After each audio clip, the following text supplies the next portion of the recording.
ఈరోజు అయితే నేను వర్కౌట్ వెళ్ళలేదండి. ఇటు పడుకుంటే ఇటు నొప్పి, ఇటు పడుకుంటే ఇటు నొప్పి, కాళ్ళు నొప్పులు అసలు.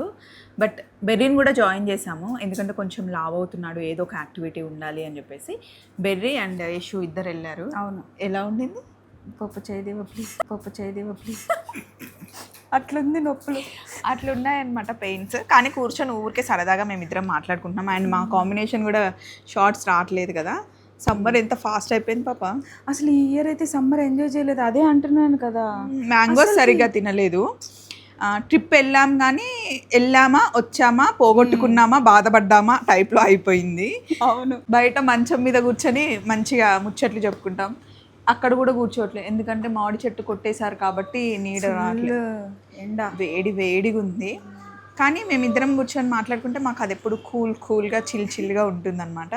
ఇంతకీ మీరేం చేస్తున్నారండి సమ్మర్కి?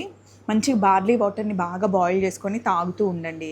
సగ్గుబియ్యం నీళ్ళు, అలాగే ఇంకేంటి కొబ్బరి బొండం వాటరు, తాటి ముంజలు, ఇంకా సమ్మర్లో వచ్చేవన్నీ ఎంజాయ్ చేయాలి. అసలు మామిడి పండ్లు తినేది కాదు, ఉట్టి కచ్చకాయలు తినేది. నేను మంచిగా మామిడి పండ్లు అలవాటు చేసి మ్యాంగోలాగా తయారు చేశాను. మళ్ళీ నేనే కరిగిస్తున్నా. బట్ చాలా వెయిట్ పెరిగాం. ఛాలెంజ్ తీసుకోవాలనుకుంటున్నాం, తొందరలో తగ్గుతాం. చలో మరి చూస్తారు మీరు మళ్ళీ నన్ను పప్పుని కూడా.